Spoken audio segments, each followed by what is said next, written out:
ಏ ಬಾಯಿಲಿ ಏನೋ ಬಾಲೆ ಇಲ್ಲಿ. ಆಳ ಟೈಮಲ್ಲಿ ಬಿಡ್ಲಿಲ್ಲ, ನಗೋ ಟೈಮಲ್ಲಿ ಕರೀತಾನೆ. ಏ ಅಲ್ಲೇನು ನೋಡ್ತಿ, ಬಾ ಕುಂದ್ರ.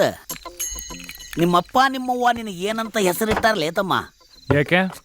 ಅಲ್ಲ, ಹೆಚ್ಚು ಕಡಿಮೆ 15 ವರ್ಷ ಆಗಿ ಹೋತು ಲೇಡೀಸ್ ಹಾಸ್ಟೆಲ್ ಮುಂದೆ ಊಟ ಜಡ್ಕೊಂಡು ಕುಂತೀನಿ.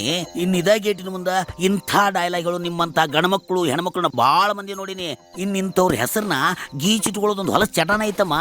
ಈಗ ಇಲ್ಲಿ ನೋಡಿಲಿ, ಗಣಮಕ್ಕಳದು ಹೆಣ್ಮಕ್ಳದು ಹೆಸರು, ಇನ್ನು ಆಮೇಲೆ ಅವ್ರ ಫ್ಯೂಚರು, ಇನ್ನು ನೆಕ್ಸ್ಟು ಅವ್ರ ಹಣೆ ಬರ್ದಾಗ ಏನಾಗೈತೆ ಅನ್ನೋದು ಫೈನಲ್ ರಿಸಲ್ಟ್. ಎಷ್ಟು ಪರ್ಸೆಂಟ್ ಪಾಸು, ಎಷ್ಟು ಫೇಲು? ಅಂದಾಜ 85% ಫೇಲ್ ಆದವ್ರು ಅದಾರ. ಇನ್ನು 10% ಸುಸೈಡ್ ಮಾಡ್ಕೊಂಡು ಗಿರಾಕಿ ಅದಾವ. ಇನ್ನು 5% ಏನದಾವಲ್ಲ ರ್ಯಾಂಕ್ ಪಡೆದವ್ರು ಅದಾರ. ಹಿಂಗ್ ರ್ಯಾಂಕ್ ಪಡೆದವ್ರು ಮದ್ವಿಗೆ ಹೋಗಿ ಮಿಸ್ ಮಾಡ್ಲಾರ್ದಂಗ ಮೆಡ್ಲ್ ಕೊಟ್ಟು ಬಂದಿನ್ಲೇ. ಮೆಡಲ್ಲ? ಕಾಫಿ ಡೇ ಕುರ್ಚಿ ಮೇಲೆ ಹುಟ್ಟಿ ಅನಾರ್ಕಲಿ ಲಾಡ್ಜಿನ ಬೆಡ್ರೂಮ್ನ್ಯಾಗ ಸುಸ್ತಾಗಿ ಮುಗಿದು ಹೋಗೋ ಲವ್ ಸ್ಟೋರಿ ಜಮಾನದಾಗ ಒಂದು ಹುಡುಗ ಒಂದು ಹುಡುಗಿನ ಪ್ರೀತಿ ಮಾಡಿ ಮದುವೆ ಮಾಡ್ಕೊಳ್ತಾನಂದ್ರ ಅದ ದೊಡ್ಡ ಅಚೀವ್ಮೆಂಟ್ಲೇ.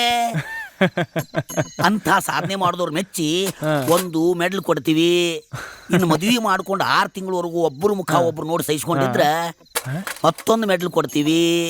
ಇನ್ನು ಮದುವೆ ಮಾಡ್ಕೊಂಡು ಇಡೀ ವರ್ಷ ಒಬ್ರಿಗೊಬ್ರು ಸಾಯಿಸ್ಲಾರ್ದಂಗಿದ್ರ ಅದಕ್ಕೂ ಒಂದು ಮೆಡಲ್ ಕೊಡ್ತೀವಿ. ಹಾಗಾದ್ರೆ ವರ್ಷಕ್ಕೊಂದು ಮೆಡ್ಲಾ? ಇನ್ನು ಮದುವೆ ಆಗಿ 2 ವರ್ಷ ಆದ್ರೂ ಮಕ್ಳು ಹುಟ್ಟಿಸ್ಲಿಲ್ಲ ಅಂತಂದ್ರ ಕೊಟ್ಟಿರೋ ಮೆಡಲ್ನ ಮೆಟ್ಲೆ ಹೊಡೆದು ಕಸ್ಕೊಂಡ್ಬಿಡವನ. ಇವಾಗ ಯಾರು 2 ವರ್ಷಕ್ಕೆ ಮಕ್ಳು ಮಾಡ್ತಾರೆ? ಮಾಡ್ಬೇಕಪ್ಪ, ಅವನಾಪನ ಮಾಡ್ಬೇಕು. ಹುಡ್ಸಿರೋದ ಇನ್ನೊಂದು ಹುಡ್ಸಾಕ. ಇನ್ನು ಬ್ಯಾರೆ ಏನಾರ ಮಾಡ್ತೀನಪ್ಪ ಅಂತಂದ್ರ ಟೈಮ್ ಪಾಸಿಗೆ ಅಷ್ಟ. ನೀವು ತುಂಬಾ ಪೋಲಿ ಬಿಡಿಪ್ಪ, ಬರ್ತೀನಿ. ನಿಂದ್ರ ಇನ್ನು ಹೆಣ್ಮಕ್ಳಿಗೆ ತಲಿ ಬಲಿ ಕೊಡು ಡೇಟ್ ಎಂದ್ ಫಿಕ್ಸ್ ಆಗೈತಪ್ಪ ನಿಂದ? ನಾಳೆ.